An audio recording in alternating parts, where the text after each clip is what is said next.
know who did not help calm the coronavirus panic yesterday when he held the press conference that Megan was talking about and painted such a different picture than the director of the NIH's Infectious Disease Division, Dr. Anthony Fauci, did right afterwards. Now, take a look.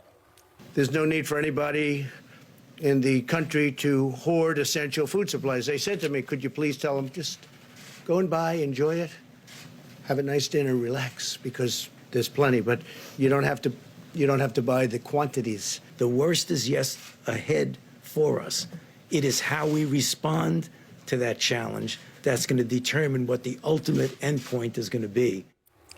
So this is adding to the anxiety, but you tell people what you want them to know, please. Oh my gosh, Whoopi. I mean, first of all, here's how I look at this as a doctor. Let's say the country is a patient about to be wheeled into the operating room, right? You say to that patient who says to you, Doc, I'm scared, I'm nervous. Of course, that's normal, that's natural. Most people don't like going into the operating room unless you work in one.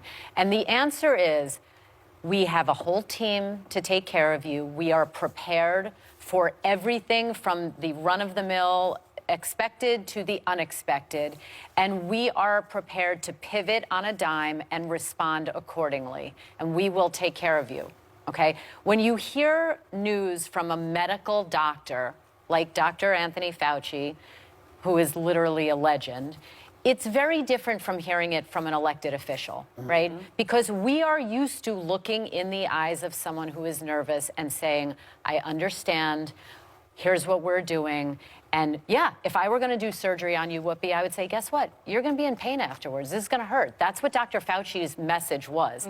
Not all one thing or all the other. But I do have to say that we are in the middle of an emergency health crisis. Now is not the time for blame. We will have plenty of time for that when we come through it. But, you know, as I always say, be careful when you point a finger, because three are usually pointing back at you. And right now, we have to focus on what we are doing right now and what we are doing tomorrow. And as Dr. Fauci said, we can only hope that in 6 months we say, you know what, we overreacted, we did too much. But you know what is sort of still disconcerting for me, at least, is the lack of testing. Because you would think if you're testing people that have symptoms, then you can identify hotspots, right? Like New Rochelle, which is in Westchester, in New York. If you can identify hotspots, then you can contain.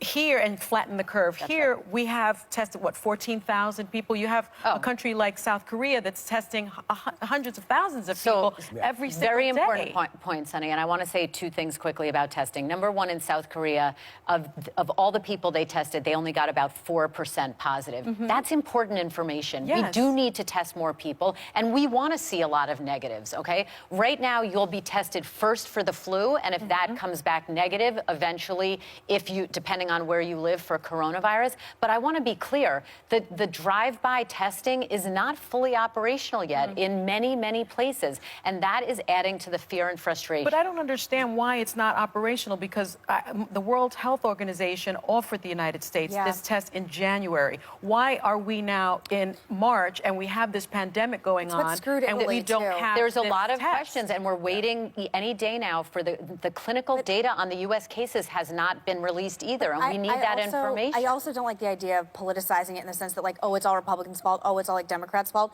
But it's our job as citizens to call out BS when we see it. And I'm sorry, when you have people from the administration going on TV saying they don't know if we're going to have enough ventilators, we don't know if our hospitals can handle it, it is more than fair to have righteous indignation as American citizens that I don't believe they are handling. Our government is failing us. There's one more thing I want to point out. This idea of insisting that people come home instantly. And then they are trapped in airports, shoulder to shoulder, with no plan. With no plan. This is Dulles, right? Yeah. And then to have a whole airplane coming from the Philippines that landed today. I'm not sure. And they did no testing at all. Right. No listen, testing. Bottom line right now is, if you are suspicious that you may have coronavirus and you can't get tested, err on the side of caution and self-quarantine. If your symptoms are mild, stay home for 14 days.